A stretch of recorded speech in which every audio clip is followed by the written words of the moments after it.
जल जीवन मिशन घोटाले में पीएचईडी इंजीनियर्स की मुश्किलें बढ़ती चली जा रही हैं। एसीबी आरोपियों के खिलाफ एक के बाद एक केस दर्ज कर जांच कर रही है। जांच का दायरा जलदाय विभाग में इंजीनियर्स के मुखिया तक पहुंच गया है और ऐसे में आने वाले दिनों में जेजेएम घोटाले में इंजीनियर्स की मुश्किलें और बढ़ेंगी। देखिए हमारी एक खास रिपोर्ट।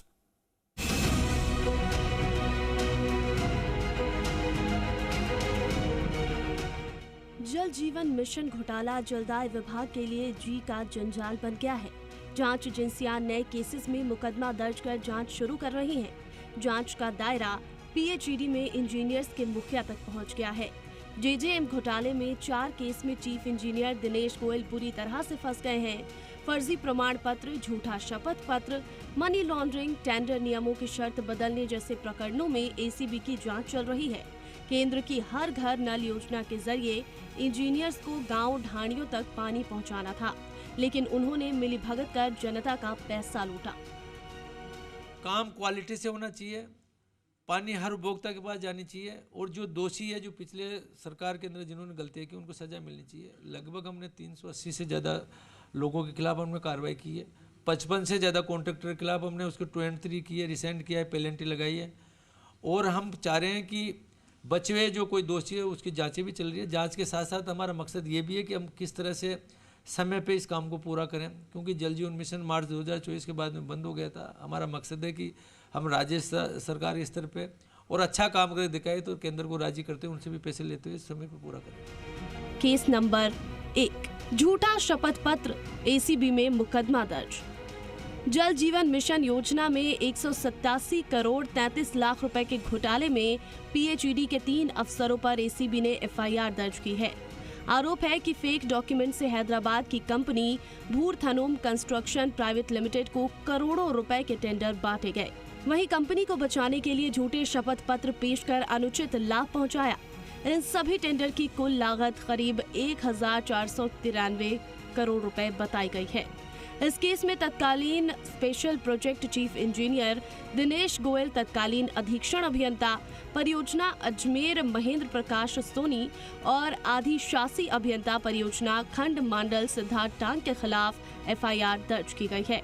आरोप है कि जल जीवन मिशन के काम में कंपनी भूरथनोम कंस्ट्रक्शन प्राइवेट लिमिटेड ने 187 करोड़ 33 लाख के अधूरे काम को पूरा बताकर झूठे शपथ पत्र दिए थे। केस नंबर 2, फर्जी प्रमाण पत्र में 17A की मंजूरी। श्री श्याम और गणपति ट्यूबवेल कंपनी को फर्जी प्रमाण पत्र के जरिए 900 करोड़ के टेंडर जारी किए गए थे। इस मामले में 20 इंजीनियर्स की 17A की मंजूरी सरकार ने दी है। इस केस में चीफ इंजीनियर दिनेश गोयल के खिलाफ भी 17A की मंजूरी सरकार ने दी है, जिसमें एसीबी जांच कर रही है। तो वहीं पिछली कांग्रेस सरकार में दिनेश गोयल के पास चीफ इंजीनियर स्पेशल प्रोजेक्ट का काम था। अब दिनेश गोयल को चीफ इंजीनियर एडमिन की जिम्मेदारी दे रखी है। केस नंबर 3, टेंडरों में शर्तें नियम बदली।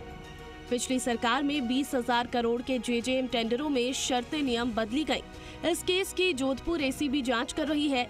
इस केस में आरोप है कि 20,000 करोड़ के टेंडरों में साइड इंस्पेक्शन की शर्त पहले ही लगा दी थी, जिससे पारदर्शिता पूरी तरह से भंग हुई, जिससे ये पता चल गया था कि कौन कौन सी फर्म में टेंडर प्रक्रिया में भाग ले रही है। हालांकि बाद में इन 20,000 करोड़ के टेंडर को निरस्त कर दिया गया। केस नंबर 4, ईडी में मनी लॉन्ड्रिंग का केस। जल जीवन मिशन के 2500 करोड़ के घोटाले में ईडी ने मनी लॉन्ड्रिंग का केस दर्ज कर पीएचईडी के कई अफसरों के ठिकानों पर छापे पड़े। उस दौरान चीफ इंजीनियर दिनेश गोयल के घर, ऑफिस के ठिकानों पर ईडी ने छापेमारी की थी। पूरे केस में 5 लोगों की गिरफ्तारियां अब तक हो चुकी हैं। वहीं राज्य सरकार द्वारा बनाई गई एसआईटी ने भी 5 लोगों को गिरफ्तार किया है। ऐसे में अब पीएचईडी इंजीनियर्स की भी मुश्किलें बढ़ सकती हैं। राजस्थान के जल जीवन मिशन में लगातार इंजीनियर्स की मुश्किलें बढ़ती जा रही है। जांच एजेंसियों की पैनी नज़र जलदाय विभाग के घोटाले पर है और आने वाले दिनों में जल्द ही इनकी मुश्किलें लगातार बढ़ सकती है, क्योंकि जो पानी लोगों के घरों तक पहुंचना था वो पहुंचा नहीं और उस पानी के पैसे से जल जीवन मिशन का बड़ा घोटाला हुआ। यानी आने वाले दिनों में इंजीनियर्स की मुश्किलें बढ़ना तय है। कैमरा पर्सन पवन के साथ आशीष चौहान, जी मीडिया, जयपुर।